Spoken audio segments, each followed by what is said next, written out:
बिस्मिल्लाहिर्रहमानिर्रहीम, अस्सलामु अलैकुम एंड गुड मॉर्निंग। मैं हूँ ईशा अल्तनार और मैं हूँ मोहम्मद जुनैद हलीम। नाज़रीन, बड़ा ही ख़बरों से भरपूर रहा पिछला हफ्ता और कुछ चौंका देने वाली, कुछ अफसोसनाक ख़बरें भी थी, जिसमें से एक ख़बर ये थी कि इसराइल की जो बर्बरियत है, जो जाहरियत है, अब वो मुँह ज़ोर सांड की तरह दिखाई दे रहा है और रौंदता चला जा रहा है। हिज़्बुल्लाह के सरबराह, हिज़्बुल्लाह के जो सरबराह हसन रसूलुल्लाह साहब, उनको भी शहीद किया गया एक कार्रवाई में। इसके साथ साथ अगर मुल्की सियासत की बात की जाए तो उसमें भी बड़ी तेज़ी देखी जा रही है। एक एहतजाज की कॉल दी थी, पहले कोशिश की गई कि जलसा किया जाए, बिल्कुल जलसे की इजाज़त नहीं मिल सकी।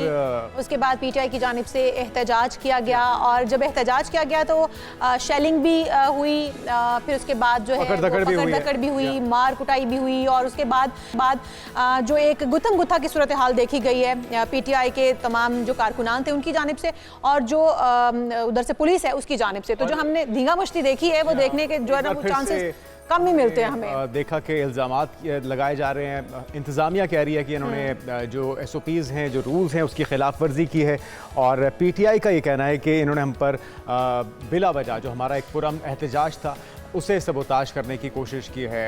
आली अमीन गंडापुर कहते क्या हैं? वो कहते हैं कि गोलियां चलेंगी, या क्या कहना है उनका वो भी पहले सुन लेते हैं।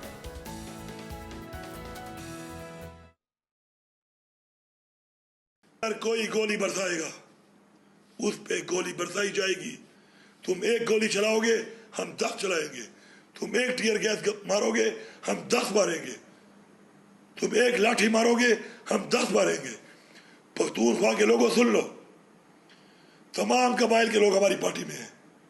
तमाम कबाइल अपने जिरगे करो और ये फैसला करो कि आज कोई और है तो कल तुम भी हो सकते हो। सब मुत्तहिद होकर इकट्ठे हो जाओ। इसके बाद हम अगर जाएंगे और कोई ये समझता है ये पंजाब हमारा है और कोई ये समझता है पंजाब की वो हमारे साथ है, कोई ये समझता है कि वो हमें मारेगा तो फिर मरने के लिए तैयार रहे। शिकवा जवाब शिकवा की रिवायत को बरकरार रखते हुए अज़मा बुखारी साहिबा भी चुप नहीं रही हैं। उन्होंने कहा कि गुंडागर्दी का जवाब जो है वो देंगे। उन्होंने क्या कहा, आइए पहले वो सुनते हैं। पंजाब लावारिस नहीं है, पंजाब की वाली वारिस मरियम नवाज शरीफ सीएम पंजाब मौजूद है, जिनको अपनी हुकूमत की रिट और कानून पे अमल दरामद कराना आता है। सो जो सूबे के अंदर आकर कानून को हाथ में लेने की कोशिश करेगा उसके साथ बहुत सख्ती से निपटा जाएगा। या आप खैबर पख्तूनख्वा में एहतजाज क्यों नहीं कर लेते? आपने एहतजाज ही करना है ना। तो वो जो क्रेनें आप लेके आते हैं, पेट्रोल जलाते हैं, वो जो 11 22 की गाड़ियां अव्वल तो हैं ही 7 8, वो भी आप जो है वो आपने खर्च करनी होती है, तो आप वो खैबर पख्तूनख्वा में कर लें। बयानात में तुंदो तेज़ी देखी जा रही है और एक दूसरे को ललकारने का सिलसिला जारी है। इसी पर बात करते हैं। हमारे साथ मौजूद हैं पाकिस्तान तहरीक इंसाफ के रहनुमा फ़िरदौस शमीम नकवी साहब। फ़िरदौस साहब, आपको वेलकम करेंगे पाकिस्तान मॉर्निंग में। ये जो एहतजाज है वो यकीनी तौर पे तमाम सियासी जमातों का आइनी हक है, बुनियादी हक है, लेकिन ये जो धमकिया में रवैया है और ललकारने की सियासत है, चीफ क्या करना चाह रही है पीटीआई? क्योंकि अब वो कहा जा रहा है कि जी गोली का जवाब गोली से होगा और एक दूसरे को मार धाड़ करने की जो एक तलकीन की जा रही है, जो तासुर मिल रहा है, बुनियादी तौर पे पीटीआई क्या हासिल करना चाह रही है इससे? देखिए, पहली चीज़ तो मेरे ख्याल से ये सारा डिस्कशन ही थोड़ा मुख्तलिफ होना चाहिए। क्या पीटीआई जिन चीज़ों पे एहतजाज कर रही है वो अवामी मसाइल हैं कि नहीं है? क्या पाकिस्तान में रूल ऑफ लॉ है कि नहीं है? नहीं है। ठीक है। क्या पाकिस्तान में आइन की पाबंदी हो रही है कि नहीं है? ठीक है। धमकियां वगैरह तो बाद की बात है। मसला तो सबसे बड़ा यही है कि इस मुल्क के साथ 2022 के साथ साइपर की कॉन्स्पिरेसी के बाद जो कुछ हो रहा है वो अवाम के हक में नहीं हो रहा। अवाम के मैंडेट को पामाल किया गया है। एक आईनी इदारे ने गैर आईनी काम किया है और एक गैर आईनी इलेक्शन हुआ है। ठीक है। और एक ऐसा इलेक्शन हुआ है जो फेयर भी नहीं है, फ्री भी नहीं है, ट्रांसपेरेंट भी नहीं है। बिल्कुल ऐसे। उस अनफेयर इलेक्शन के रिजल्ट्स अवाम ने कहा कि तुम कुछ भी कर लो, हम उस पार्टी को लाएंगे जिसको हम चाहते हैं। ये तो ठीक हो गया, ये तो मोहब्बत है अवाम की। फ़िरदौस साहब, एक मिनट, उन इलेक्शंस को के रिजल्ट्स को तब्दील किया। सिर्फ ये नहीं, अब अदलिया के साथ खिलवाड़ हो रहा है। अदलिया ने फैसला किया, असेंबली में जाके बैकडेटेड फैसला दिया कि जी हम आज फैसला कर रहे हैं लेकिन 2017 सर हम तो बात करते हैं ना अब की सूरत हाल की, जो अभी धरने या जो एहतजाज हो रहे हैं हम थोड़ा सा उसके ऊपर बात कर लेते हैं क्योंकि हमारा आज का टॉपिक भी वही है। तो फिरदौस साहब, क्या इस वक्त आपने कहा कि पीटीआई अवाम के हकूक के लिए लड़ रही है, क्या उनका भी मुद्दा वही है जो अवाम का है? पहली बात तो यही है, और दूसरी बात, क्या तरीकाकार ये दुरुस्त है जो कि पीटीआई ने अभी अपनाया हुआ है? अच्छा, इसमें भी आ जाते हैं। पहली चीज ये है, अगर अवाम के हकूक के लिए नहीं लड़ रही होगी तो अवाम निकलेगी नहीं, तो किसी को कोई परेशानी नहीं होनी चाहिए। और अगर अवाम के हकूक के लिए लड़ रही है तो अवाम को फैसला करने देना। आप कंटेनर क्यों लगा रहे हैं? आप इतनी पुलिस फोर्स क्यों लगा रहे हैं? आपने पूरा शहर बंद कर दिया। आप लाहौर में जलसे की इजाजत देते हैं, लेकिन उसके बाद जलसा करने के लिए पहले तो देते हैं बिल्कुल कोने कुदरे में जाके, जबकि मांगी हमने मीनारे पाकिस्तान थी। ये भी नहीं कह सकते कि मीनारे पाकिस्तान किसी पार्टी को नहीं दिया जा रहा। हफ्ता भर पहले JUI को दिया गया था। जमाते इस्लामी बगैर इजाजत के जाके धरना डाल देती है वहीं लियाकत बाग पर, और 2 हफ्ते बैठी रहती है। वो तो कहते हैं फिरदौस साहब कि पेशावर में अगर आपने एहतजाज ही करना है, लोगों को बाहर निकालना है, पावर शो करना है, तो आप पेशावर में करें, कराची में करें, पंजाब में ही एहतजाज करना क्यों जरूरी है? अच्छा, ये भी बड़ी मजेदार बात है। पेशावर तो अपना एहतजाज करके दिखा चुका। पेशावर तो हर वक्त जो है, जिस वक्त दे दें तो कहेंगे कि जी वहाँ तो इनकी हुकूमत है, ये तो हुकूमत करा रही है, ये अवाम को ही कर रही है। अगर मैं शटर डाउन कर दूं, पहिया जाम कर दूं, तो फिर ये जवाब आएगा। उस्मान बुखारी की सोच बहुत जैसी है, मैं उसकी तरफ जाना ही नहीं चाह रहा। इसलिए हम पाकिस्तान की बात कर रहे हैं। जहाँ तक वैसे बहादुरी की बात है तो इस्लाम का असूल तो यही कहता है कि जान का बदला जान से। ये बिल्कुल ठीक है, ये उसूली बात है फिरदौस साहब, लेकिन एजेंडा अगर क्लियर हो जाए, क्या बानी पीटीआई को बाहर निकालना है जेल से? क्या बिलों में कमी लानी है, महंगाई में कमी लानी है, या फिर दोबारा इलेक्शन कराने हैं? मुझे बात मुका जाए जरूर। हमारे यहाँ ये नहीं है कि एक चाटा आपने रसीद कर दिया एक गाल पे तो मैं कहूँ अच्छा तुम दूसरे गाल पे मार लो, ये नहीं है तरीका। अब आप सवाल पूछिए, आप क्या कह रहे हैं बाजी? मैं ये जानना चाह रहा हूं कि बुनियादी तौर पे आपके जो फॉलोअर्स हैं वो किस मकसद के लिए बाहर निकले हैं, उनको भी तो क्लियर होना चाहिए ना कि सिर्फ क्या टकराव करना है, क्या उन्हें ललकारना है, इस मकसद ये है, या फिर बानी पीटीआई को बाहर लाना है? आप कहते हैं फॉर्म 47 की हुकूमत है, दोबारा इलेक्शन कराना मकसद है, या फिर जो असली बुनियादी मसला है महंगाई में कमी लाना, आवाम के लिए आप बाहर आना चाहते हैं, सड़कों में आना चाहते हैं? इस एहतजाज का, इन जलसों का मकसद क्या है इस मौके पर? अच्छा जी, मैंने शुरू के प्रोग्राम में पहले तो जुमले द्वारा किए, वो आपको सुप्रीमेसी ऑफ द कॉन्स्टिट्यूशन, आइन की बालादस्ती और रूल ऑफ लॉ, कानून के लिहाज से हुकूमत। अगर ये 2 मकासद जब तक नहीं असूल होंगे, अवाम के मसाइल नहीं हल हो सकते। तो इसका तो फिर यही हुआ कि मकासद यही है कि पहले इलेक्शन करवाए जाएं, बानी पीटीआई को बाहर निकाला जाए, तभी ये मुमकिन है जो आप कह रहे हैं। एक रूल ऑफ लॉ की जब बात करते हैं तो बानी पीटीआई के जितने मुकदमे हैं उनमें बेल हो चुकी है। उनको जेल में रखना against the rule of law है। हमने ये नहीं कह रहे कि चाहे कुछ भी हो इमरान खान को रिहा करो। इमरान खान इस वक्त 1.5 साल के करीब होने जा रहा है कि वो जेल में, और सारे केसेस का जवा मर्जी से मुकाबले किया। एक दिन अस्पताल जाने की बात नहीं की, कभी उनकी जबान नहीं कटी। तो फिरदौस साहब, आपको क्या लगता है जो इस वक्त रवैया पीटीआई जमात का है और जिस तरह से लीडरान कर रहे हैं, बड़े बड़े दावे और बुलंदो बांग दावे किए जा रहे हैं, उसके बिहाफ पे बानी पीटीआई को रिहाई मिल सकती है, मकासद पूरे हो सकते हैं, एजेंडा पूरा हो पाएगा? देखिए, बड़ी वाज़ेह चीज है। मुझे बहैसियत एक पीटीआई के अदना कारकुन के इस बात का यकीन है कि अवाम में हमारी पजीराई जो है उसके लिहाज से हुकूमत पीटीआई की, और जब हुकूमत पीटीआई की होगी तो रूल ऑफ लॉ के मुताबिक इमरान खान के साथ सलूक होगा। और इस वक्त का जो करंट पोजीशन है, इमरान खान साहब को जेल के अंदर रखना जुल्म के मुताबिक। वो आपकी बात ठीक है, लेकिन 9 मई के बाद फिरदौस साहब 9 मई के बाद आपको नहीं लगता कि पीटीआई अपनी जो पोजीशन है वो बहुत वीक कर चुकी है? और वो कहते हैं ना कि दूध का जला छाछ भी फूंक फूंक कर पीता है, तो इस तरह के जो वाकयात हैं जो 9 मई को हुए, ये मुल्क भी उसका मुतहम्मिल नहीं हो सकता, जिसकी वजह से ना तो आपको जलसे की या किसी एहतजाज की इजाज़त उस तरह से मिल पाती है जिस तरह से आप चाह रहे हैं। सर, आपके चैनल के लाइसेंस के लिए आप ये सवाल जरूर मुझसे पूछ सकते हैं। मैं बार बार कह चुका हूँ, 9 मई फौज ने करवाया था, इस्टेब्लिशमेंट ने करवाया था, ब्यूरोक्रेसी ने करवाया था, बैरूनी मुल्क की साजिशों ने करवाया था। पीटीआई का ट्रैक रिकॉर्ड 30 साल है। लेकिन फरदौस साहब, उसमें पीटीआई के रहनुमाओं की ऑडियो कॉल्स लीक हुई हैं, उनमें बाकायदा तौर पे ऑर्डर्स देते हुए कॉल्स जो हैं वो पाई गई हैं। तो आप क्या कहते हैं, इस्टेब्लिशमेंट ने अगर किया है तो पीटीआई के अपने कारकुनान बीच में मुलविस क्यों हो गए? मैं चीज देखिए, मैं बार बार कह चुका हूँ, वीडियोस सारी नहीं गायब हो सकती। जो शख्स वीडियो पे नजर आ रहे हैं, जो शख्स, उसको नादरा ट्रेस कर सकती है, ट्रेस करें, सजा दे। मैं इससे बड़ी बात क्या कह सकता हूँ? हमने कहा जुडिशियल इंक्वायरी करा लो, भाई करा लो ना, जब आप लोग ठीक है, क्यों घबरा रहे हो जुडिशियल इंक्वायरी कराने से? जुडिशियल इंक्वायरी, यानी कि आप फरदौस साहब उन तमाम लोगों को डिसोन कर रहे हैं जो आपके लिए 9 मई को सड़कों पे निकले थे। आप कह रहे हैं कि वो आपकी पार्टी के लोग नहीं थे। मैं नहीं दूंगा जवाब जब तक आप मेरा पहले जवाब आप बोलिए, फरमाइए। पहले मुझे मुकम्मल करने दें, दूसरा सवाल फिर लूंगा। ठीक है।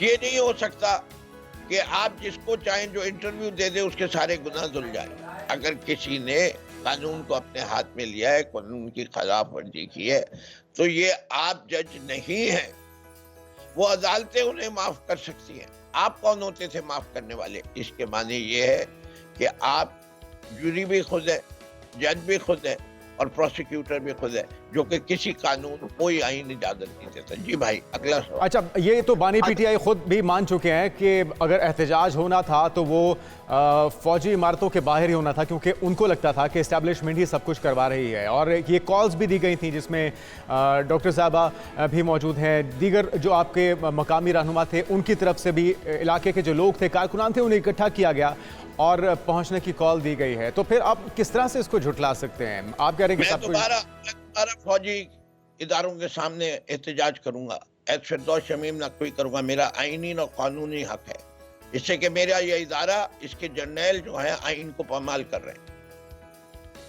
ठीक है, तो फिर फरदौस साहब क्या कहते हैं कि आने वाले दिनों में जो एहतजाज की कॉल्स हैं, जब तक मैं अपना जवाब मुकम्मल नहीं करूंगा, मैं जवाब नहीं लेता। आपको इंतजार करना पड़ेगा। मैं आपके सवाल का, मेरा एहतजाज करना मेरा आईनी हक है, तो पाकिस्तानी हक है। मेरे इस हक को कोई लेगा, मैं उसके खिलाफ भी एहतजाज करूंगा। तो मैं इस वाली बात पे ना, और ये नहीं है कि फौज जो कुछ करे, मशरकी पाकिस्तान खो जाए याहिया खान की वजह से, मैं याहिया खान को फरिश्ता कहूँ, अयूब खान आइन को रोंदे में अयूब खान को फरिश्ता कहूँ, मुशर्रफ 90 दिन के लिए आए और वो बैठे रहे 10 साल तक, हम उसको कहें कि नहीं हमसे गलती नहीं हुई थी, जो हमने उसका साथ दिया था, नहीं हुई। हमें अपनी गलतियों का भी इतराफ है और कौम की जो इज्तिमाई गलतियां हुई और खामोशी है। ठीक है, यानी कि बहुत शुक्रिया। फिरदौस शमीम नकवी साहब हमारे साथ मौजूद थे और उनका कहना है कि एहतजाज में वो मुलविस नहीं थे, लेकिन एहतजाज आईनी हक भी है। तो अब इस बात को किस तरह से सुलझाएगी मौजूदा हुकूमत, ये आने वाला वक्त बताएगा। और क्या एहतजाज की इजाज़त दोबारा दी जाएगी या नहीं दी जाएगी? बहरहाल ये अभी लंबी बहस है और ये हुकूमत और पीटीआई के माबैन क्या तय पाता है और आने वाले दिनों में किस तरह का एहतजाज पीटीआई करती है। और हम ये दुआ करते हैं कि जो सूरत हाल पिछले दिनों में हुई है वो मजीद आने वाले दिनों में ना हो, बैठकर इस मामले को सुलझाया जाए और एक अच्छे तरीके से एहतजाज, अगर किसी ने रिकॉर्ड करवाना भी है तो वो अच्छे तरीके से रिकॉर्ड करवा सके। जी हाँ, आगे बढ़ते हैं, कुछ बात हो जाए पाकिस्तान के टॉप स्कॉश खिलाड़ी मोहम्मद आसिम खान की, जिन्होंने अमेरिका में होने वाली चार्ल्सविल ओपन स्कॉश चैंपियनशिप का टाइटल अपने नाम कर लिया। और फाइनल में आसिम खान ने इंग्लैंड के निक वॉल को 65 मिनट जारी रहने वाले सख्त मुकाबले में 3-1 से शिकस्त दे दी है। जी हाँ, पाकिस्तानी खिलाड़ी को पहले राउंड में 14-12 से शिकस्त हुई, लेकिन कमबैक करते हुए अगले 3 गेम्स जीत का टाइटल अपने नाम किया है। आसिम खान को हम मुबारकबाद देंगे, उन्होंने करियर का पहला वर्ल्ड टूर जो टाइटल था वो अपने नाम कर लिया है। तो हम आसिम को बहुत मुबारकबाद देंगे और आने वाले दिनों में आप बहुत सारी कामयाबियां मजीद भी समेटें और पाकिस्तान का नाम इसी तरह से रोशन करते रहें। जी हाँ, क्योंकि जहांगीर खान हो या जान शेर खान हो, 8 साल से ज़्यादा अरसे तक वर्ल्ड टाइटल अपने नाम रखा और अब लगता है कि जो हमारे नौजवान खिलाड़ी हैं वो दोबारा से जो स्क्वॉश है उसके अंदर नाम पैदा कर रहे हैं और अपने जो हरीफ हैं उन्हें ना सिर्फ शिकस्त दी जा रही है बल्कि अपना नाम भी बनाया जा रहा है मुख्तलिफ टूर्नामेंट्स के अंदर। और एक और कामयाबी हासिल की है आसिम खान ने। हम यहाँ पर एक शॉर्ट ब्रेक लेंगे, लेकिन जब हम वापस आएंगे तो बात करेंगे लेबनान में होने वाली खूनरेजी के बारे में और किस तरह से इजराइल जो है वो अपने पंजे गाड़ता चला जा रहा है। इस सब पर बात होगी, लेकिन एक ब्रेक के बाद स्टे विद अस।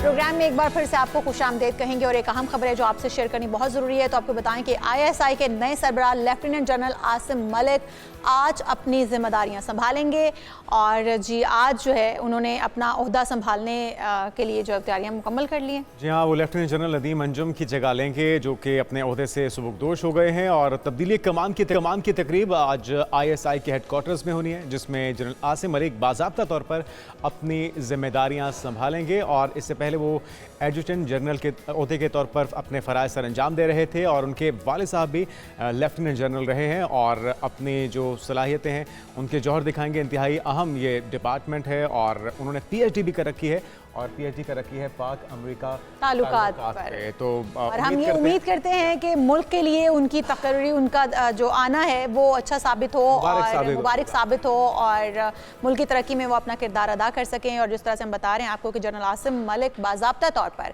आज अपनी जिम्मेदारियां संभालेंगे और उन्होंने ये जिम्मेदारियां संभालनी है DGISI नदीम अंजुम के सुबुकदोश होने के बाद। बिल्कुल, और जिस वक्त ये तकरीब होगी तो इस अपडेट्स भी आप तक पहुंचाएंगे। और अभी बढ़ते हैं अपने अगले टॉपिक की तरफ जो कि इंतहाई अहम इस खत्ते की सूरत हाल जो कि दिन ब दिन गंभीर होती जा रही है, क्योंकि अमेरिका में सदारती इंतखाबात का मौका है और इस मौके का भरपूर फ़ायदा उठा रहा है इसराइल और मूज़ो सांड की तरह वो सबको रौंदता चला जा रहा है। इससे पहले हमने देखा है कि गज़ा के ऊपर जिस तरह से धावा बोला गया है, लगभग 1 साल से ज़्यादा का अरसा हो चुका, 40,000 से ज़्यादा कीमती जानें जा चुकी हैं, जिसमें बच्चे हैं, जिसमें ख़वातीन हैं, जिसमें बुज़ुर्ग हैं। और इन कार्रवाइयों में बहाना तो बनाया गया कि वो हमास को निशाना बना रहे हैं, हमास के नेटवर्क को तबाह कर रहे हैं, लेकिन इस आड़ में उन्होंने ना तो अस्पतालों को छोड़ा है, ना स्कूलों को छोड़ा है, ना आम आबादी को छोड़ा है और पूरे गज़ा को खंडर में तब्दील कर दिया है। अगली बारी दिखाई दे रही है कि लुबनान की है और हमने देखा कि इससे पहले जब कुछ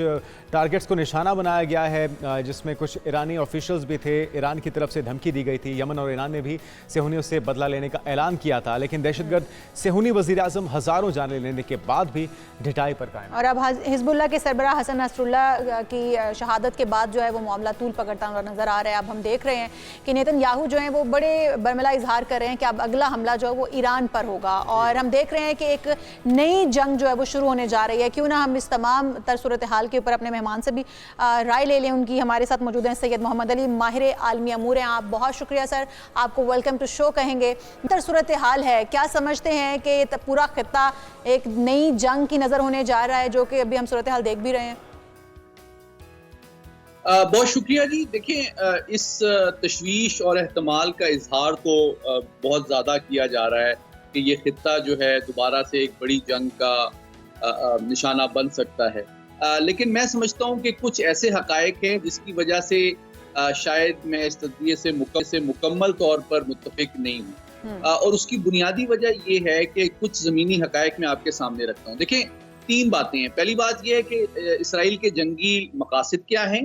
दूसरी बात यह कि उसके खिलाफ जो सफ़ारा क़ुव्वतें हैं उनकी सलाहियत और मफादात क्या हैं। इन दोनों चीज़ों को जब देखते हैं और फिर आलमी एजेंडा क्या है, सबसे इम्पोर्टेंट बात इस वक्त आलमी एजेंडा है। और आप इस मौजूदा कॉन्फ्लिक्ट को देखें जो बेंजामिन नेतन्याहू ने अक़वाम मुत्तहिदा में तकरीर करते हुए 2 नक्शे पेश किए, जिसमें उन्होंने ऐलान किया कि जनाब जो मुस्तक़बिल है मशरिक़ वुस्ता का, वो एक नए रीजनल कॉरिडोर के ऊपर डिपेंड करता है, जिसके जरिए से भारत को मशरिक वुस्ता और यूरोप से लिंक किया जाएगा इसराइल के जरिए से। इसलिए अब्राहम अकॉर्ड का पे अमल दरामद बहुत जरूरी है कि जो नॉर्मलाइजेशन का प्रोसेस है अरब दुनिया के साथ इसराइल का, उसको जल्द अज जल्द पाए तकमील तक पहुंचाया जाए और उसके रास्ते में ये तमाम तंजीमें हमास, हूती और हिजबुल्ला एक रुकावट हैं। ये एक आलमी मंजरनामा है जिसको समझना बहुत जरूरी है। और फिर जब आप इस आलमी मंजरनामे को समझते हैं तो आपको समझ आ जाती है कि क्यों इतनी ज्यादा सिफारती और दिफाई मदद जो है इसराइल को प्रोवाइड की जा रही है इन तमाम कार्रवाइयों के लिए। तो मोहम्मद अली साहब, पहले भी तो देखें, अगर हम थोड़ा सा पीछे चले जाएं तो तमाम जो अरब ममालिक थे उनको अलग अलग कर दिया गया। अब इस वक्त कोई भी एक पेज पे नहीं है, मुस्लिम उम्मा जो है वो कहीं पर भी एक पेज पर हमें नजर नहीं आती है। इस वक्त भी हम यही देख रहे हैं कि मुसलमानों की नस्लकुशी की जा रही है। क्या मुस्लिम उम्मा को अलग अलग करने की, ख़त्म करने की एक कोशिश और काविश है? जिस तरह आपने बताया भी कि भारत को डायरेक्ट फ़ायदा पहुँचाया जाना है, इंडिया को इजराइल के साथ मिलाने की कोशिश है। देखें, अगर आलमी सियासत के लिहाज से देखा जाए तो दूसरी जंग अजीम से लेके कोल्ड वॉर के खात्मे तक जो मुस्लिम उम्मा थी ना, वो दो धड़ों में और दो ब्लॉक्स में डिवाइडेड थी। जो इस्लाम के नजरिए के अलमबरदार रियासतें थी वो अमेरिका के साथ खड़ी थी, लेकिन जो अरब नेशनलिस्ट रियासतें थी वो सोवियत यूनियन के साथ खड़ी थी। ये तकसीम थी उस वक्त। आज की जो मुस्लिम दुनिया है वो तीन ग्रोहों में तकसीम है। एक ग्रोह वो है जिनके इसराइल के साथ बाज़ाब्ता सिफारती, दिफाई और माशी तिजारती ताल्लुकात भी हैं, और इन जंगों के बावजूद उन्होंने इन ताल्लुकात में कोई कमी या नजरसानी नहीं की है। दूसरा ग्रुप उन मुसलमान रियासतों का है जो इब्राहिम अकॉर्ड के मुंतजिर हैं और उसका हिस्सा हैं, और वो तवक्को कर रहे हैं और वेट कर रहे हैं कि ये जंगे खत्म हो तो हम इसराइल के साथ नॉर्मल ताल्लुकात इस्तवार करना चाहते हैं। लेकिन एक तीसरा ग्रोह है जिसमें पाकिस्तान सफ़े अव्वल की रियासत है, जिसका उसूली और नजरियाती मौक़िफ़ ये है जो हमारे बानी कायद आज़म मोहम्मद अली जिन्ना ने दिया था कि जनाब इसराइल एक गासिब रियासत है और फ़लस्तीन की रियासत का क़याम जो है अक़वाम मुत्तहिदा की करारदादों के तहत 1967 से कबल की सरहदों के ऊपर मुश्तमिल, और उसका दारुल खिलाफा जो है वो बैतुल मुक़द्दस होना हमारा पिछले 76 साल से मौक़िफ़ है। लेकिन अनफॉर्चुनेटली ये मौक़िफ़ इस वक्त कम ममालिक का है। तो बात दरअसल ये है कि जो मुसलमान ममालिक मगरिब के ज़ेरे असर हैं, ये एक हकीकत है कि उनसे ये तवक्को करना। तो इसमें जो सारा का सारा अमेरिका का दोहरा मयार है सर, इसमें जो अमेरिका का दोहरा मयार है, जो अमेरिका की दोगली पॉलिसी है, वो सिर्फ होने वाले इंतखाबात की बदौलत है या फिर उसके पीछे उनकी कोई और सोच भी कार फरमा हो सकती है, या सिर्फ फायदा लेना है उन्हें अपने इंतखाबात में? बहुत अहम सवाल है आपका। अगरचे आज का जो अमरीकी सियासी मुहिम का माहौल है सदारती इंतखाब के लिए, वो एक अहम मोड़ है अमरीका की फ्यूचर की पॉलिसी के लिए मशरिक़ वुस्ता के हवाले से। अलबत्ता ये इसका मकसद नहीं है, ये उसका सबूत है, ये उसकी निशानी है। असल मकसद ये है कि अमेरिका इसराइल को इस खित्ते में अपना सबसे अहम हलीफ समझता है और इस खित्ते के दीगर जो तमाम पावर सेंटर्स हैं उनको कमजोर करना और आइसोलेट यानी कि तन्हा करना अमेरिका की पॉलिसी है। तो इस वक्त जो जंग हमास के खिलाफ और हिजबुल्ला के खिलाफ जारी है, और ताज़ा तरीन इत्तलात के मुताबिक इसराइली फजाइया ने यमन में हूसियों के खिलाफ भी हमले किए हैं, ये इस बात का सबूत है कि उन कुव्वतों को इसराइल अमेरिका की पुष्पनाही से कमजोर कर रहा है। सैयद मोहम्मद अली साहब, ये हम देख रहे हैं कि इसराइल बड़ी क्लैरिटी के साथ अपने अहदाफ को एक एक करके निशाना बना रहा है। गजा को तबाह किया, हमास को तबाह किया, यमन की आप बात कर रहे हैं, लुबनान को टारगेट किया जा रहा है। ईरान सिर्फ धमकियां दे रहा है, उसकी तरफ से रद्द-ए-अमल कब आएगा और मुस्लिम दुनिया, मुस्लिम उम्मा कब जागेगी, वो कब मुत्तहिद होगी इस तमाम कत्ल गारत के जवाब में? देखें, ईरान की पॉलिसी को समझने के दो हकायक हैं। पहली बात यह है कि ईरान की पॉलिसी पाकिस्तान की तरह सिफारती, कानूनी, इखलाकी सतह पे, नफ्सियाती सतह पे फ़लस्तीनी भाइयों, लबनानी भाइयों के साथ हमदर्दी की है। इसराइली जुल्म सितम और जो उनका अग्रेशन है उसकी मजम्मत की है। लेकिन जो दिफाई इमदाद है उनकी, वो बिलवास्ता करता है, शाम के जरिए से इनडायरेक्टली करता है। तो उनकी जो दिफाई पॉलिसी है वो बराह रास्त अमेरिका और इसराइल से मुखासमत या जंग मोल लेने की इसलिए नहीं है कि इस वक्त ईरान समझता है कि उसका जो सबसे बड़ा कौमी मफाद है वो अपने एटमी प्रोग्राम को आगे बढ़ाना है। और मैं ये समझता हूँ कि वो अपने एटमी प्रोग्राम को इस हद तक ले आया है कि एटमी सलाहियत के हुसूल में अब उसके पास बहुत कम वक्त रह गया है।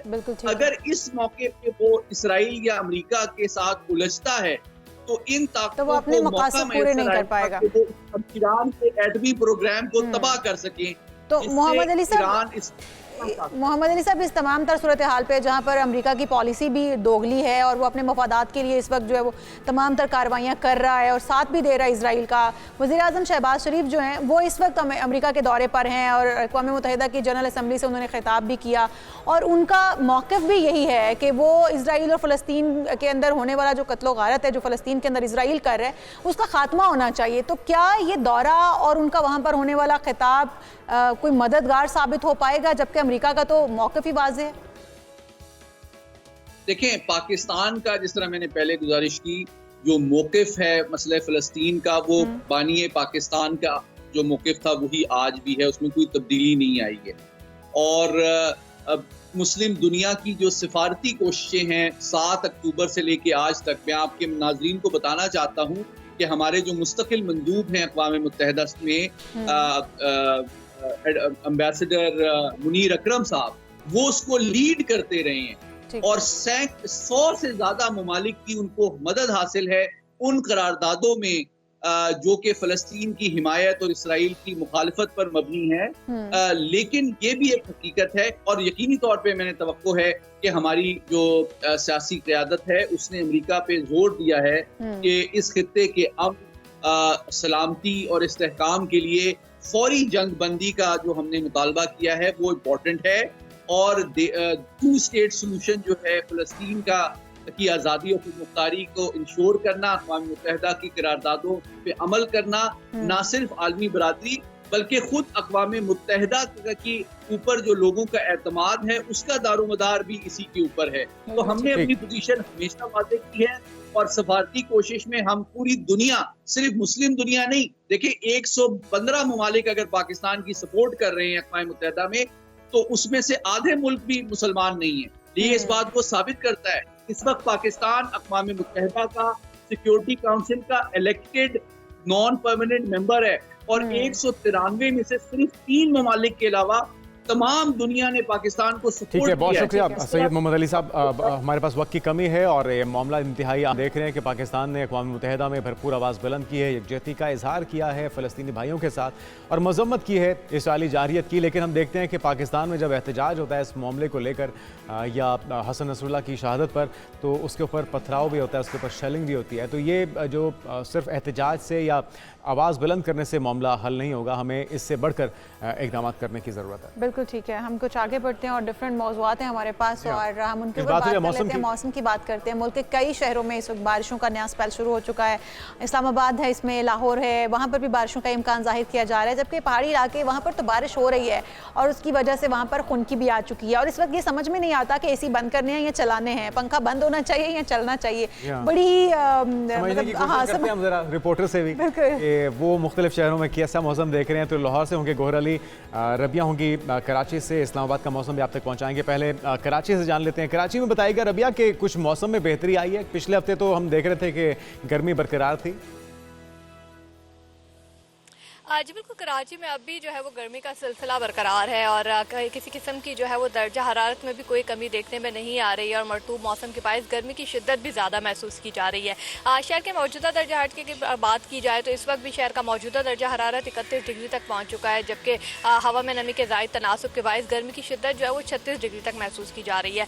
महकमा मौसमियात का कहना है कि आइंदा आने वाले चंद दिनों तक, बल्कि अगर अक्टूबर की बात करें तो कराची में मौसम जो है वो इसी तरीके से दिन के औकात में गर्म रहेगा। अलबत्ता रात में समुद्री हवाओं के बायस जो है वो मौसम कुछ बेहतर हो जाता है। रात में तकरीबन जो कम से कम दर्जा हरारत है वो 27.5 डिग्री सेंटीग्रेड रिकॉर्ड किया जा रहा है, जबकि समुद्री हवाएं जो है वो जनूब मगरबी सिंध से दिन के औकात में तो तकरीबन जो है वो 12 से 15 किलोमीटर फी घंटा की रफ्तार से चलती हैं, लेकिन शाम तक इनकी रफ्तार जो है वो तकरीबन 20 से 22 किलोमीटर फी घंटा हो जाती है। तो शामें जो है वो फिर भी बेहतर है, रात का मौसम बेहतर है, लेकिन दिन में जो है वो कराची वालों को खासी गर्मी का सामना करना पड़ रहा है। तो ठीक है रबिया, कराची अब जाने का जो है ना जुनैद इस वक्त ना ही सोचें, क्योंकि कराची में इस वक्त बड़ा ही गर्म और मरतूब मौसम चल रहा है। उनका तो रहना मजबूरी है, लेकिन आप मत जाइएगा, ठीक है, क्योंकि आप गर्मी बर्दाश्त नहीं कर पाएंगे। हम लाहौर की बात करते हैं, गौहर से जान लेते हैं, क्योंकि आपने लाहौर में रहना है। तो गौहर बताइएगा, क्योंकि महकमा मौसमियात की जानिब से कहा जा रहा था, हमारे साथ चीफ मेट्रोलॉजिस्ट भी थे, उन्होंने कहा कि भरपूर बारिशें होने वाली हैं, लेकिन हमने देखा कि एक दिन बारिश हुई है, मौसम कुछ बेहतर हुआ था, उसके बाद फिर वही सूरज, वही तपश और वही गर्मी। तो ये कब एक पेज पर नहीं है महकमा मौसमियात और सूरज, ये क्या मामला है? जी बिल्कुल ऐसे ही लाहौर में इस वक्त गर्मी है, सूरज आंखें दिखा रहा है। सुबह का वक्त है और मैं तारीखी बाग जिना में मौजूद हूँ। इस बाग में खुनकी का एहसास होना चाहिए था, क्योंकि यहाँ दरख्त हैं और ये रोड से हट के बाग है, लेकिन यहाँ पर भी तपिश महसूस हो रही है। सुबह के वक्त लाहौर में आज काफ़ी गर्मी है और जो बारिश होने की पेशगोई की गई थी वो पेशगोई दुरुस्त साबित नहीं हुई है। तो इस वक्त लाहौर में खासी गर्मी है, सूरज आंखें दिखा रहा है, मौसम जो खुशगवार होने का तासुर दिया जा रहा था और ये कहा जा रहा था कि बारिश के बाद ये खुनकी की लहर आएगी, वो तासुर अभी तक दुरुस्त साबित नहीं हो सका। और जुनैद साहब को लाहौर नहीं आना चाहिए, क्योंकि यहाँ पे काफ़ी इस वक्त गर्मी महसूस हो रही है। क्यों 3 रोज़ कबल जब हमने गौहर, हम तो ऑलरेडी लाहौर में अभी, मतलब या तो हम कहीं और चले जाएं, लेकिन मेरे ख्याल में यही सूरत हाल पूरे पंजाब में दिखाई दे रही है। अब क्या पेशगोई है, अगली फोकास्ट क्या है महकमा मौसमियात की, कि अगला स्पेल कब से आने वाला है लाहौर में और आसपास? जी अगला स्पेल जो है वो पेशगोई तो ये की गई है, बारिश का अगला स्पेल जो है जल्द मुतवक्को है, लेकिन आज का जो मौसम है ना उससे ऐसा दिखाई देता है कि शायद अभी बारिशें ना हो, क्योंकि आज काफ़ी गर्मी है, मौसम ने फिर नई अंगड़ाई ली है, मौसम की रुत फिर तब्दील हो गई है। चंद रोज़ 3-4 रोज़ तो हल्की सी खुनकी रही और एसी भी बंद हो गए, लेकिन आज शायद ऐसा लगता है कि फिर एसी चलाने पड़ेंगे अहले लाहौर को। ठीक है गौहर अली, बहुत शुक्रिया आपका। लाहौर का मौसम जो है वो बेहतर है कराची की बनिस्बत, और हम रबिया खान को भी शुक्रिया कहेंगे, आप हमें कराची की सूरत हाल से आगाह कर रही थी, कैसा मौसम है ये बता रही थी। बात हो जाए चैंपियंस कप वनडे टूर्नामेंट, जिसमें पैंथर्स ने कामयाबी हासिल की है और शिकस्त दी है मारखोर को। वो मारखोर जो कि शुरू से ही टॉप भारी नजर आ रहे थे। जी हाँ, और उन्हें शिकस्त का सामना करना पड़ा। जी हाँ, इकबाल स्टेडियम फैसलाबाद में मारखोर्स का टॉस जीतकर बैटिंग का फैसला गलत साबित हुआ। पूरी टीम 34वें ओवर में 122 रन बनाकर ढेर हो गई है और फखर जमान 40 और हसीबुल्ला 27 रन बनाकर आउट हुए हैं। ये तमाम तर सूरत हाल के बारे में जानेंगे। पीजे मीर साहब, साबिक क्रिकेटर, हमारे साथ मौजूद हैं। अस्सलाम वालेकुम सर, कैसे हैं आप? वालेकुम सलाम, बिल्कुल जी ठीक ठाक, थैंक यू। सर क्या कहेंगे ये तमाम तर सूरत हाल पे, जिस तरह से ये मैचेस हुए, जो हमारा हदफ था, टारगेट था एक हिंट करने का, तमाम तर इस सूरत हाल, तमाम तर इस गेम के अंदर से जो अच्छे खिलाड़ी हैं उनको क्या हम कर पाएंगे, खिलाड़ी निकल पाए? देखो ये जो चैंपियंस ट्रॉफी की हम बात करते हैं, ये कई नाम हमने यहाँ देखे हुए, पेट्रन्स ट्रॉफी है, अयूब ट्रॉफी है, कायद-ए-आज़म ट्रॉफी तो वो अभी भी चल रही है, और फिर भुट्टो ट्रॉफी भी हो गई थी। तो क्वेश्चन इज, ये जो चैंपियनशिप्स करते हैं, इसको हमने ब्रीड करना है, जो आपने सवाल किया है कि इसमें से कौन से लड़के आप निकलेंगे और निकालेंगे, दैट इज द की। और इसके अंदर हमने देखना है कि क्या आपके पास एक तो परफॉर्मेंस है, और एक है आपने देखना है कि ये आजकल ये कंप्यूटर पे चले गए। I don't believe in this computers, ये कंप्यूटर कुछ भी नहीं होते हैं। आपने देखना होता है एक लड़के की बॉलिंग पोटेंशियल और बैटिंग पोटेंशियल, वो कंप्यूटर नहीं आपको बताता। कंप्यूटर आपको बता देगा हाँ जी उसने इस मैच में 100 किया था, उसने ये किया था। आपको प्लेइंग कंडीशंस के अंदर अपने आप को अडेप्ट एंड अडॉप्ट करना है, उसको कहते हैं क्रिकेट।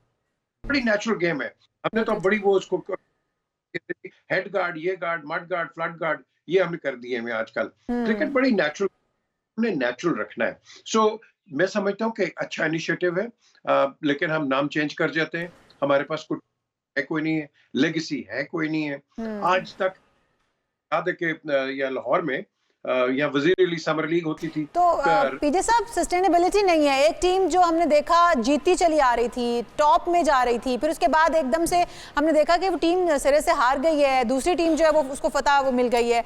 जो गेम जिस तरह से चल रही होती है उसमें सस्टेनेबिलिटी नहीं है। क्यों खिलाड़ी जो है वो एकदम खेलते खेलते खेलना छोड़ देते हैं और हम देखते हैं कि वो नाकामी का सामना करते हैं। कंसिस्टेंसी कोई नहीं है हमारे अंदर, क्योंकि ईच इंडिविजुअल प्लेयर, याद रखना, मैं आपको एक मिसाल देता हूं कि मैंने एक इंटरव्यू किया सर गैरी सोबर्स का, greatest allrounders of all time.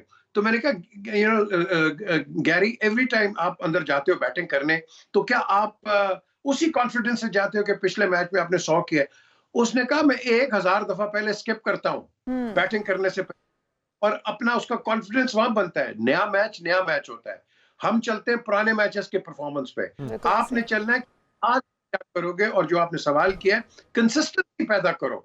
हम कंसिस्टेंसी नहीं पैदा। मीर साहब, ये पीछे क्या चल रहा है पीसीबी में? आपको क्या लग रहा है कि सब ठीक चल रहा है, हम सही डायरेक्शन में आगे बढ़ रहे हैं? मोहम्मद यूसुफ साहब ने टीम सेलेक्टर के ओहदे से इस्तीफा दे दिया है, आगे इंग्लैंड की टीम आ रही है, फिर चैंपियंस ट्रॉफी भी सर पर है।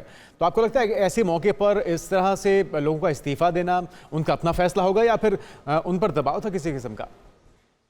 अब ये जो यूसुफ ने किया है, ये मुझे पता है क्यों उसने किया है। ये डर गया है कि अगर, क्योंकि उसको पता है कि पोटेंशियली ये टीम उनके मुकाबले की नहीं है और ये हारेंगे तो यूसुफ आ जाएगा। क्योंकि देखो ना, इसमें चेयरमैन का काम होता है, भाई ये लड़के हैं, ये मैंने सिलेक्शन कमेटी बनाई है। आगे सिलेक्शन कमेटी का काम है कि आप लड़के मेरिट पे और परफॉर्मेंस और करंट पे आप सिलेक्ट करो। ये चीज होती है, अब वो करते नहीं है। तो बेसिकली मोहसिन नकवी जो है इस वक्त जो चेयरमैन है पाकिस्तान क्रिकेट बोर्ड के, he needs good advisers, he needs people who understand cricket. भाई 6 छक्के और 4 सेंचुरियां और 50 सेंचुरियां करके it doesn't mean you become a good manager. It doesn't mean आप नहीं समझते कि इस वक्त मोहसिन नकवी साहब के ऊपर भारी जिम्मेदारियां और भी आयद हैं, वो बहुत मसरूफ हैं उन जिम्मेदारियों को निभाने में भी, तो वो पीसीबी का चार्ज उनके लिए इजाफी चार्ज हो गया है, वो उस तरह से जिम्मेदारियां नहीं निभा पा रहे हैं। जिस तरह आपने भी कहा कि उन्हें अच्छे जो हैं वो मशवरादानों की ज़रूरत है जो उन्हें अच्छी राय दे सकें या बता सकें इस क्रिकेट के बारे में। तो क्यों ना एक ऐसा बंदा रखा जाए जो कि फुल टाइम इस जॉब को अपना सके, अडॉप्ट कर सके। अब देखो ना, इन्होंने COO रखा है, वो नासिर को, I don't know who he is, but the question is does he understand cricket? No. The question, मैं आपको एक एग्जांपल देता हूं। हम यहाँ पाकिस्तान क्या हिंदुस्तान पूरे में हम जब था, हम कहते थे अकबर द ग्रेट। अकबर एक अनपढ़ा आदमी था, लेकिन उसने 9 रतन रखे हुए थे अपने, और वो पूरे हिंदुस्तान। आपने अपने ऐसे लोग रखने हैं कि आप तो बिजी हैं, बिल्कुल मैं मानता हूं, लेकिन जब आप बिजी हैं आप ऐसे लोग रखो कि जो के मोमेंट टू मोमेंट आपको इन्फॉर्म भी करते रहें और बोर्ड भी चला, और नीचे ग्रास रूट को तकड़ा करो। हमारी ग्रास रूट बड़ी, मैं आपको बता रहा हूं, बहुत वीक है और ऐसा पोटेंशियल। लेकिन आपको लगता है कि ये जो इकबाल स्टेडियम में हुआ है, ये फैसलाबाद में सारा टूर्नामेंट हुआ है, जिस मकसद के लिए हुआ था, हम वो टैलेंट तलाश भी कर पाए हैं? अभी सर पे हमारे टेस्ट सीरीज है, हमने वनडे फॉर्मेट का मैच करवा लिया और उसमें से भी कुछ ऐसी काबिल जिक्र कारकर्दगी उभर कर सामने नहीं आई। तो फिर पीजे मीर साहब, किस तरह से हम तब्दीली लेकर आएंगे, खेल को बेहतर करेंगे, क्रिकेट को बेहतर करेंगे? आपने स्ट्रिंग्स बनानी है जी, आपने 1 2 3 स्ट्रिंग्स बनानी है। हमारे पास जिस तरह Babar Azam one of the best batsman और Shahid the best bowlers, great, लेकिन एक स्टेलनेस आ जाती है और उस स्टेलनेस के लिए आपको एक बैकअप चाहिए होता है। बैकअप को भी खिलाड़ी साथ रखो, और अल्लाह ना करे कभी कोई इंजरी होती है या आप समझते हैं कि वो पीक परफॉर्मेंस नहीं दे रहा, तो आप उस लड़के को, ताकि आप उसको रेस्ट करो। इंग्लैंड में काउंटी क्रिकेट, जब काउंटी क्रिकेट के अंदर आप स्टेल हो जाते हैं, रन्स नहीं होती हैं, विकेट्स नहीं होती हैं, वो सेकंड 11 में चले जाते हैं और सेकंड 11 में अपनी फॉर्म वापस लाके then they come back in the first team. लेकिन पाकिस्तान में क्या होता है, एक दफा टीम से बाहर तो पक्का ही बाहर। तो ये इस ट्रेंड को हमने खत्म कर दिया। साहब, हमारा इस वक्त तो स्क्वाड भी अनाउंस हो गया है, क्या समझते हैं कि हमारा जो स्क्वाड इस वक्त अनाउंस हुआ है वो खिलाड़ी परफॉर्म कर पाएंगे, खेल पाएंगे? देखो जी, सिलेक्टर्स हैं द मेन डिसीजन मेकर, उनकी नजर में ये समझते हैं कि अच्छा स्क्वाड है, तो लेकिन परफॉर्मेंस है, हमने उसको देखना है।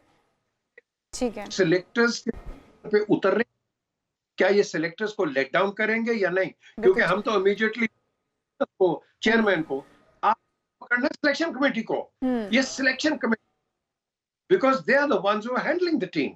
So basically we'll be working on those lines, और अल्लाह करे कि अच्छे सिलेक्टर्स आए, that's it, खत्म होगी बात। बहुत शुक्रिया पी जमीर साहब हमारे साथ मौजूद थे, और यही मशवरा काफ़ी अरसे से दिया जा रहा है पीसीबी को, लेकिन पीसीबी अपने तरीके से चीज़ों को बेहतर करना चाह रही है, जिसके अनफॉर्चुनेटली रिजल्ट सामने नहीं आ रहे। खैर, जो इकबाल स्टेडियम में जारी टूर्नामेंट था उसका फैसला सामने आ चुका है, उसका रिजल्ट आ चुका है, और उसमें फाइनल में पैंथर्स ने शिकस्त दी है मारखोर को और वनडे कप अपने नाम कर लिया है। हम आगे बढ़ते हैं जी, आपको बताएं कि मैनचेस्टर में कॉन्सर्ट हो रहा था जिसमें दिलजीत ने पाकिस्तानी मद्दा का पुरतपाक इस्तकबाल किया है। ये गुलकार दिलजीत वसांज हैं जो परफॉर्मेंस के दौरान स्टेज पर पाकिस्तानी मद्दा का इस्तकबाल करते हुए दिखाई दिए, और बड़े उन्होंने मोहब्बत से कहा मद्दाहों के लिए कि चाहे पाकिस्तान हो या हिंदुस्तान, हमारे लिए सब एक हैं और हम सबसे मोहब्बत करते हैं। जी हाँ, पंजाबी खुले दिल के साथ है, अब एक दूसरे से मोहब्बत का इजहार करते हैं, प्यार करते हैं। दोनों ममालिक के कई गुलकार अक्सर दूसरी तरफ से मद्दाहों के लिए अपनी मोहब्बत का इजहार करते हैं। क्या कहना था उनका, जरा आप भी सुनिए।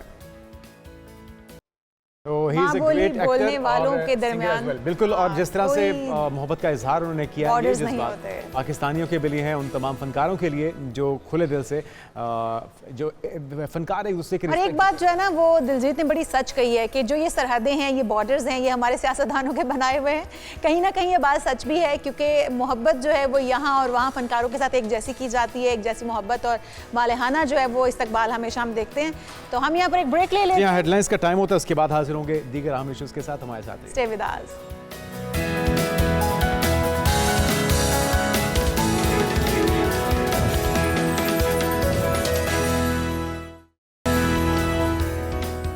आज़िम, वेलकम बैक, और एक बार फिर से आपको खुशामदीद कहेंगे। सुबह खैर, उम्मीद करते हैं आपकी सुबह खैरियत से गुजर रही होगी। इससे पहले कि हम दीगर मौज़ूआत पे जाएं, एक ऐसे नौजवान से आपकी मुलाकात करवाते हैं जो कि एथलीट भी हैं और उन्होंने एक मुनफरिद अंदाज़ अपनाया है। मरी से सकरदू तक उन्होंने पैदल सफ़र किया है। बिल्कुल जी, क्या आज़म लेकर वो चले होंगे, ऐसे नामुमकिन को मुमकिन कर दिखाया उन्होंने। दुश्वार गुजार रास्ते, हम बात यही कर रहे थे कि जो पहाड़ी इलाकों के जो ट्रैक्स होते हैं वो बहुत मुश्किल ट्रैक्स होते हैं, और उनमें इन्होंने तकरीबन 540 किलोमीटर का सफ़र तय किया है। और ये 24 साल हैं, इनका नाम है मुख्तार हुसैन, और इन्होंने कितने वक्त में ये मुकम्मल किया फासला, ये उन्हीं से जानते हैं। आपको मुख्तार वेलकम कहेंगे, welcome to show Mukhtar Hussain ji. Thank you Mukhtar. पहले तो आप ये खुद ही बताइए कि आपको ये शौक पैदा हुआ कि आपने पैदल सफ़र करना है, क्योंकि अब तो जदीद टेक्नोलॉजी मौजूद है, सफ़र के इतने आसान तरीक़ाकार मौजूद हैं, इसके बावजूद आपने पैदल सफ़र करना जो है वो मुनासिब समझा, और कितने वक्त में आपने ये मुकम्मल किया? जी देखिए, सबसे पहले मैं शुक्रिया अदा करना चाहता हूँ आपकी और आपकी टीम की और आपके चैनल की। बाकी बात रही सफ़र की, तो इस मुश्किल तरीन दौर में एक मुश्किल गेम का इंतखाब करना और उसमें प्रैक्टिकल होना, तो इसके पीछे हमारी काफ़ी मेहनत लगी होती है। तो इसके लिए मैं और मेरी टीम ने 2 साल की हमारी मेहनत थी। तो ये जो है सिर्फ एक सफ़र नहीं था हमारे लिए, बल्कि इसके पीछे जो है कुछ राज भी थे हमारे। अच्छा, वो राज कौन से थे मुख्तार, वो राज भी बताइएगा। जी, इसके पीछे ये राज था कि अपने जो ताकत और अपनी सलाहियत है, सिर्फ जिस्मानी नहीं बल्कि ज़हनी, तो उसको भी हमें जांचना था। और अच्छा। उसके बाद ये एक साइलेंट पैगाम था अपने नौजवानों के लिए कि आप चाहे किसी भी फील्ड में हो, आपने कोई काम करना हो तो मुनफरिद अंदाज अपनाया है। मुश्किल सफ़र था, जिस तरह से बता रहे थे, उनका ये कहना था कि अपनी सलाहियतों को उजागर करने के लिए और ये पैगाम देने के लिए आपको हम विजुअल्स भी दिखा रहे हैं जिसमें कुछ इंजरीज भी आई उन्हें, और थकावट का शिकार भी कभी हुए, बारिश है, कभी धूप है, कभी तूफान है, और इन तमाम हालात में मुख्तार ने जमा मर्दी का मुजाहरा किया और अपने और ये एक बड़ा वाज़ेह मैसेज जुनैद कि आपके हालात कुछ भी हैं, आपके पास वसाइल हैं या नहीं हैं, आप अगर लगन रखते हैं, आज़म रखते हैं, तो फिर आप कुछ पे कर गुजरने की सलाहियत रखते हैं। बिल्कुल, आगे बढ़ते हैं और अपने अगले टॉपिक की तरफ आते हैं। खासतौर पे ख़वातीन की तवज्जो का मरकज़ होगा ये टॉपिक। अच्छा, मेरे ख्याल में मर्दों की तवज्जो का भी मरकज़ रहता है। मेरे ख्याल में ज़्यादा जो तलब है वो ख़वातीन में पाई जाती है। मर्द तो आपको पता है मैं नहीं ऐसा समझती, उन्हें ज़्यादा बनाव सिंगार की ज़रूरत नहीं होती, कुदरती तौर पे अल्लाह ताला ने उनको ऐसा बनाया। अच्छा नहीं, ये गलत होगा, ये मेरे ख्याल में मुबालगा राय से जुनेद काम कर रहे हैं।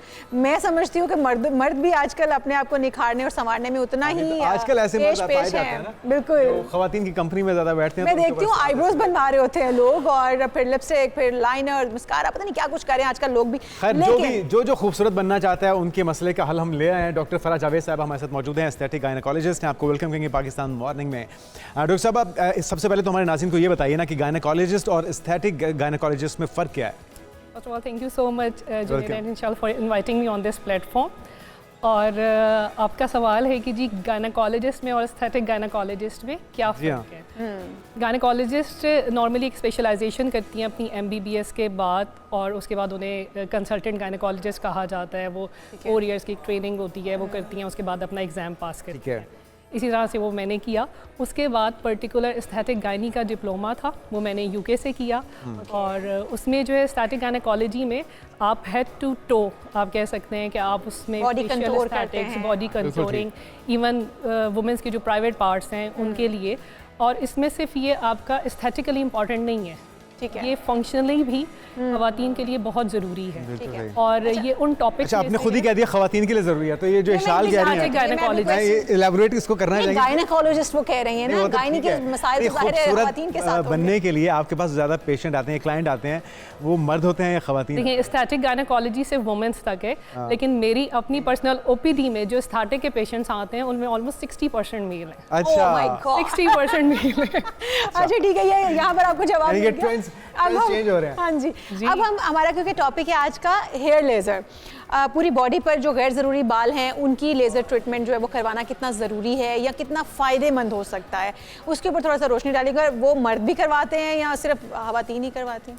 अच्छा इशाल, मैं आपको बताऊं कि जो जिस्म और चेहरे के गैर ज़रूरी बालों का खात्मा जो है जो लेज़र टेक्नोलॉजी के ज़रिए किया जा रहा है, ऑलमोस्ट जैसे कि अभी मैंने बताया कि मेल। डॉक्टर साहब इसी सवाल के साथ ये भी जोड़ लीजिए कि ये पर्सन टू पर्सन और स्किन टू स्किन वेरी करता है जो इसके रिजल्ट्स होते हैं लेज़र के, या सबके साथ सेम ही रिजल्ट सामने आएंगे? अच्छा, मैं पहले जो हमारा लास्ट सवाल था क्योंकि वो बहुत इंपॉर्टेंट था और मोस्टली पेशेंट हमारे पास उस कंसर्न के साथ आ रहे होते हैं। इन्होंने पूछा था साइड इफेक्ट्स ना, तो उसमें आपसे कहा था कि जो मेन कंसर्न होता है लोगों का वही होता है कि क्या ये कैंसर कॉज करता है, या जो फीमेल अपने प्राइवेट पार्ट्स पे लेज़र ले रही है क्या ये इनफर्टिलिटी कॉज करता है हमारे यूट्रस को या हमारे ओवरीज को, कोई एडीज को कोई ये डैमेज दे सकता है। तो ऐसा बिल्कुल नहीं है, क्योंकि उसमें से रेज तो निकलती हैं। जो लेज़र बीम है वो इस तरह से एडवांस टेक्नोलॉजी के साथ बनाई जाती है कि वो जस्ट आपके फॉलिकल को टारगेट करे, और वो कहीं आपके किसी टिश्यू को, किसी ऑर्गन को डैमेज, ठीक है, वो इनसाइड बॉडी किसी ऑर्गन को, किसी पार्ट को डायरेक्टली वो अटैक, एक्जैक्टली वो हेयर फॉलिकल को ही टारगेट डन हो गया। अच्छा, अब जिस तरह से जुनेद ने पूछा आपसे कि बॉडी टू बॉडी वेरी करता है कि ये कितनी जल्दी रिमूव हो जाएंगे और दोबारा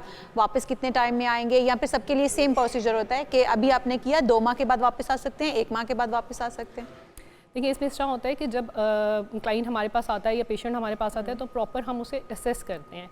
इसमें हेयर की थिकनेस देखी जाती है, हेयर का कलर देखा जाता है कि डार्क है, लाइट है, फिर स्किन टोन देखी जाती है। और उसके अलावा साथ जो अदर फैक्टर्स हैं, जैसे अगर कोई पेशेंट है उसे पॉलीसिस्टिक ओवेरियन सिंड्रोम है, PCOS है, तो डेफिनेटली जो सेशंस हैं वो डिफरेंट हो जाएंगे। नॉर्मली हार्मोन्स डिस्टर्ब होने की वजह से बाल जल्दी आएंगे डेफिनेटली। और अगर PCOS के साथ पेशेंट आ रही है तो वो सेशंस 10 to 12 भी हो सकते हैं। इसी तरह हार्मोनल प्रोफाइल जो है वो बहुत इंपॉर्टेंट होती है। आप टेस्ट वगैरह पहले करवाते हैं? उसकी प्रॉपर हिस्ट्री लेते हैं, उसका स्किन असेस करते हैं, उसके हेयर की थिकनेस असेस करते हैं, उसके बाद हम रिकमेंड करते हैं कि जी आपको इतने सेशंस लेने हैं।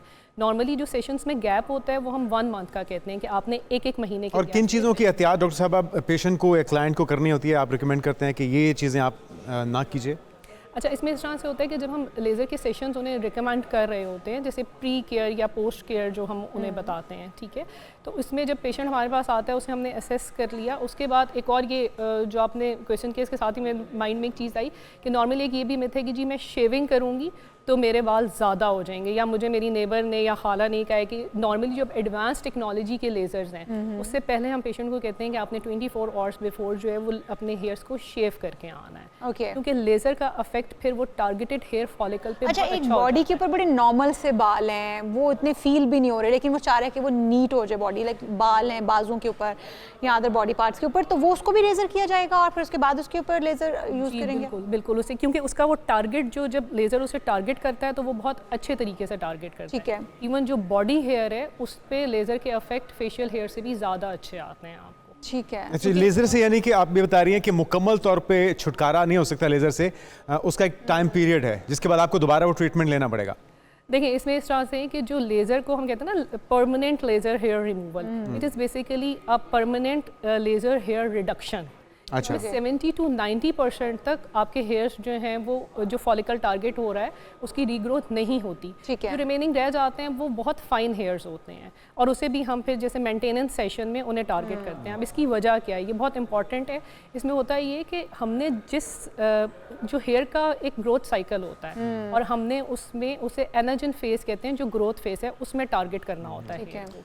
तो उसमें हम मल्टीपल सेशंस इसलिए दे रहे हैं और वो सारे हेयर्स एक ही दफ़ा में एक साइकिल में नहीं होते और उसमें ग्रेजुअली आपको ग्रेजुअली हर सेशन में वो बेहतरी देखी जाएगी टारगेट देते हैं, तो वो 90% तक हम टारगेट कर लेते हैं। जिस तरह से हम शुरू में बात कर रहे थे कि मर्द भी बहुत ज़्यादा अब ये ट्रीटमेंट करवाते हैं, बॉलीवुड में हम देखते हैं खासतौर पर जो एक्टर्स हैं जिसमें सलमान खान है, जिसमें सैफ अली खान है, अक्षय कुमार हैं, वो अपने पूरी बॉडी के रिमूवल करवाते हैं, मूवीज़ में देखते हैं। तो अब ये ट्रेंड यहाँ पर भी आना शुरू हो चुका है? बिल्कुल, बहुत ज़्यादा कॉमन है। उसके रिजल्ट कैसे हैं? और रिजल्ट्स भी इसके मेल में रिजल्ट्स ज़्यादा अच्छे हैं। उसकी क्या वजह? बाल हार्ड होता है, बाल थिक होता है। अच्छा। लेज़र हमेशा, क्योंकि लेज़र को नहीं पता ये मेल है या फीमेल है, उसे ये पता है कि पिगमेंट कैसा है हेयर में। जितना ज़्यादा डार्क पिगमेंट होगा वो उतने अच्छे रिजल्ट्स देगा।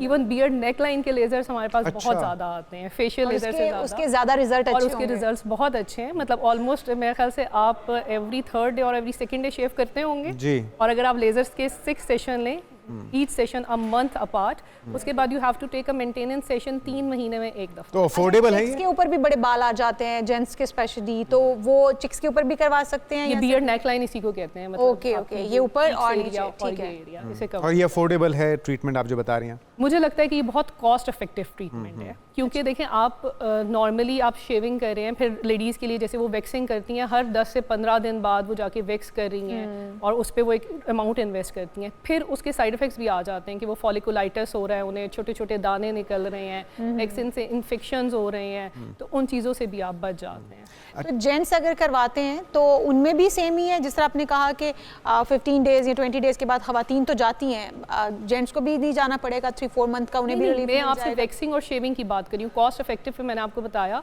कि कॉस्ट इफेक्टिव इसलिए कि आप वैक्सिंग पे भी तो एक अमाउंट इन्वेस्ट करते हैं ना, और फिर वो आपने हर 15 से 20 दिन बाद करवानी है for your life long.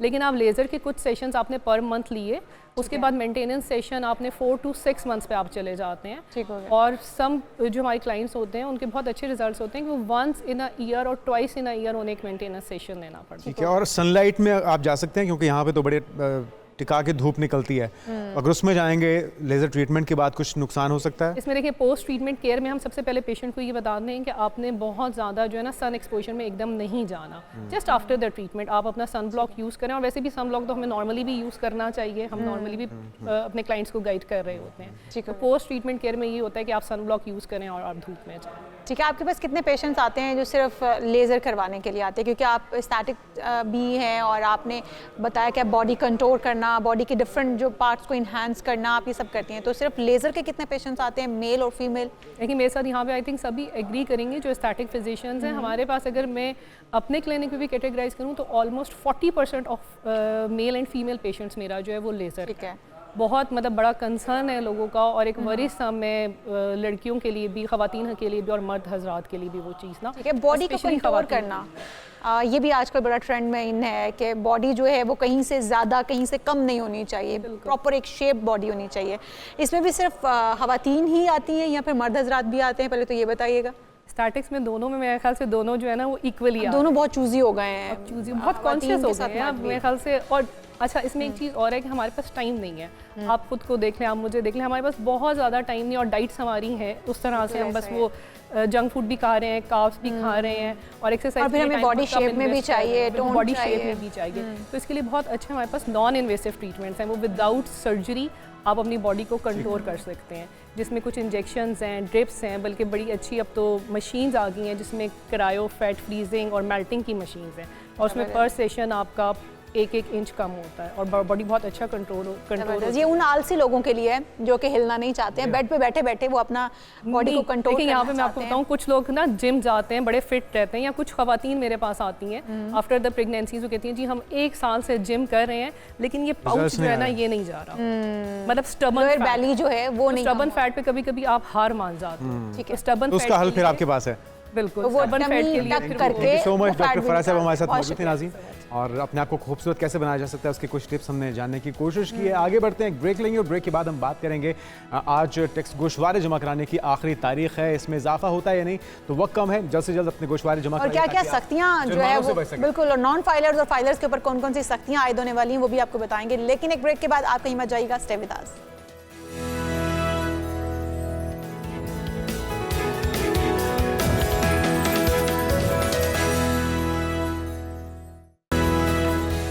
Welcome back, और कुछ बात हो जाए इनकम टैक्स गोशवारे जमा कराने की। आज आखिरी तारीख है और टैक्स रिटर्न्स अभी तक जिसने जमा नहीं कराई तो वो जल्द से जल्द करवा लें, वरना आपको फिर मसाइल का सामना हो सकता है। और इस बार कुछ सख्ती आम हालात से ज़्यादा बिल्कुल जी, लेकिन दफातर जो है रात 12 बजे तक खुले रहेंगे। गोशवारे जमा कराने में सिस्टम पर बहुत बोझ है, ये कहना है वज़ीर आज़म का।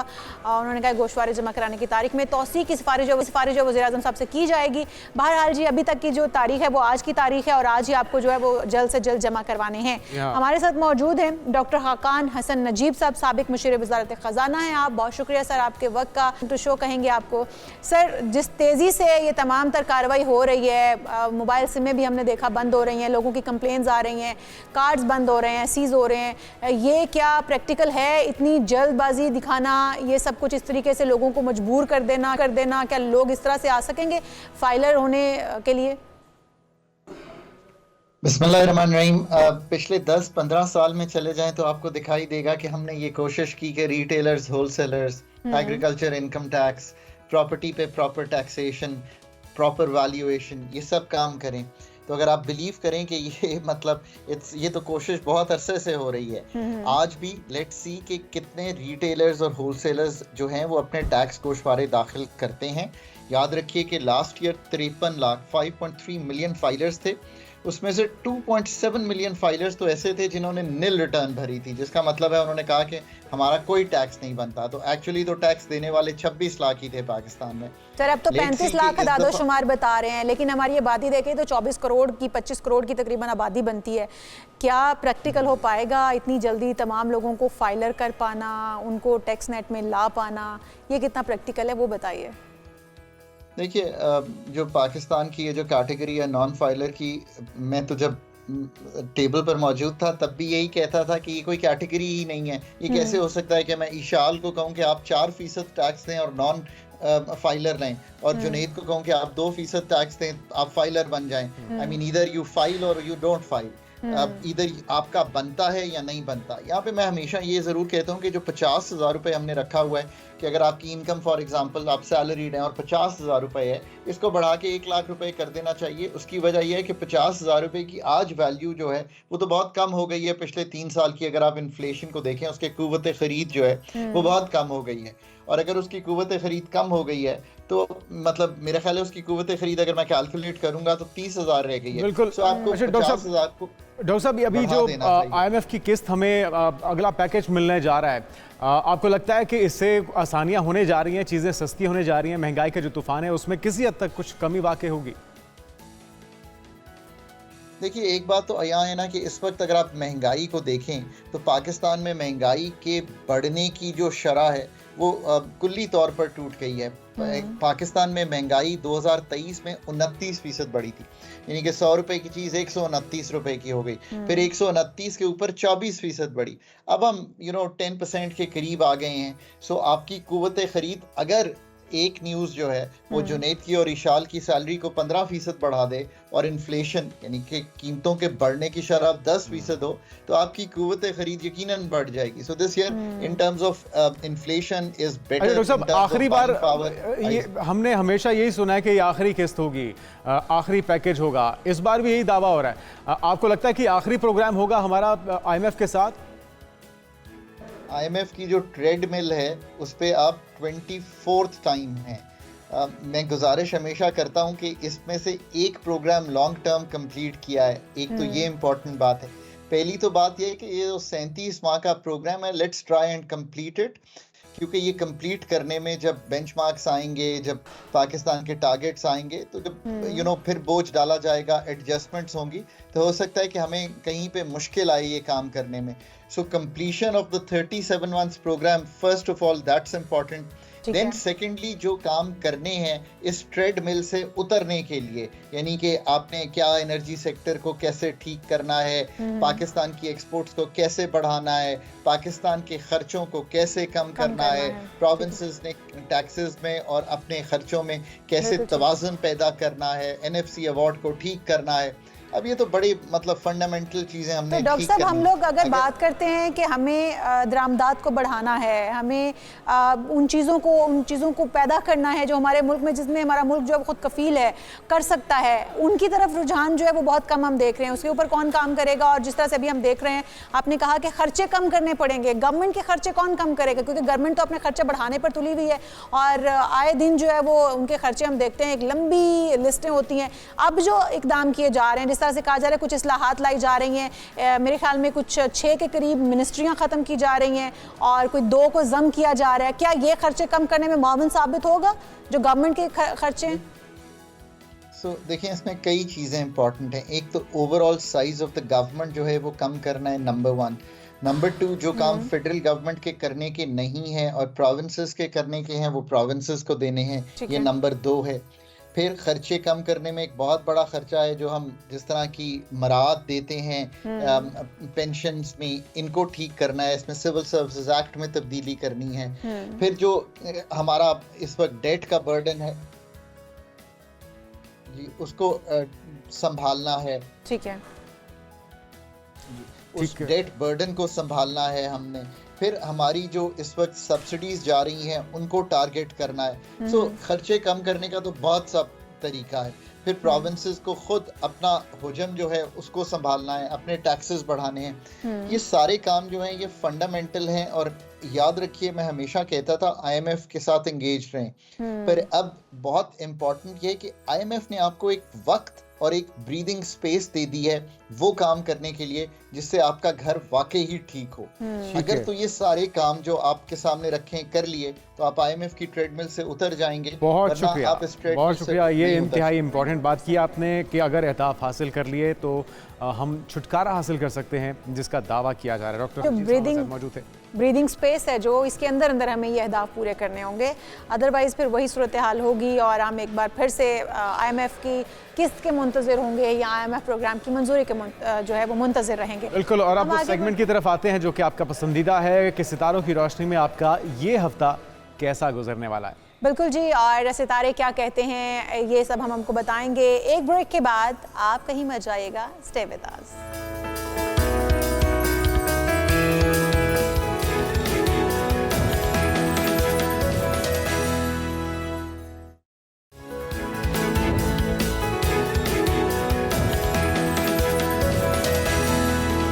जी, वेलकम बैक। कुछ बात हो जाए सितारों की रोशनी में आपका हफ्ता कैसा गुजरेगा, तो क्या आज की खबरें हैं? बिल्कुल, ये जान लेते हैं। हम हमारे साथ उनसा शाह एस्ट्रोलॉजर हमारी मौजूद हैं, उन्हीं से जानते हैं। उनसे आपको वेलकम टू शो कहेंगे, आप हमारे प्रोग्राम का हिस्सा हैं। हर हफ्ते हम आपसे पूछते हैं और उसके बाद जो उसी की रोशनी में हम चाहते हैं कि हमारे जो देखने वाले और सुनने वाले हैं वो जो है वो उसकी रोशनी में लेकर चलें और अपने फैसले करें कि उन्हें क्या करना चाहिए। सितारों का बिल्कुल पोस्टमार्टम करवाते हैं उनसा से।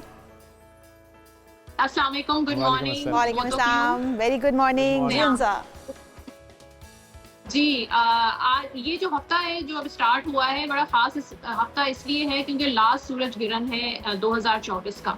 ठीक है। और लिब्रा में होगा ये सूरज गिरहन, लेकिन पाकिस्तान में नजर नहीं आएगा। ये US साइड पे विजिबिलिटी होगी, कहीं पे पार्शियल, कहीं पर कंप्लीट। और बस उसमें ये है कि सूरज गिरहन से कुछ दिन पहले और सूरज गिरहन के कुछ दिन बाद तक थोड़ी बहुत एहतियात कर लेनी चाहिए। नमाज है खास जो होती है वो पढ़ सकते हैं। जरा एक बार टाइम उनसे अगर आप टाइम बता दें, डेट क्या होगी इस सूरज ग्रहण की और दौरानिया क्या होगा?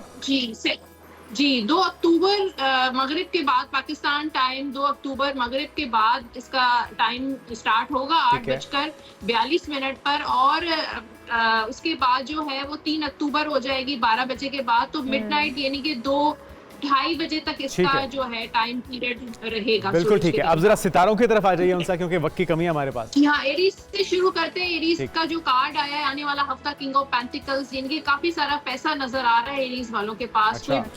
तरक्की नजर आ रही है, प्रमोशन हो सकती है, कोई बहुत बड़ी अथॉरिटी पोजीशन हो सकती है। जो लोग पॉलिटिक्स या सरकारी ओहदे पर हैं या बहुत बड़े किसी ओहदे पे उनको फायदा होगा और माली फायदा हो सकता है। लोग हैं उनके लिए भी ये हफ्ता बहुत अच्छा रहेगा, कामयाबी। और यहाँ जहाँ जो जिन लोगों ने इन्वेस्टमेंट प्रॉपर्टी से रिलेटेड, रियल एस्टेट से रिलेटेड जो लोग हैं या स्टॉक एक्सचेंज करते हैं, ट्रेडिंग करते हैं, उनके लिए बहुत फायदा होगा।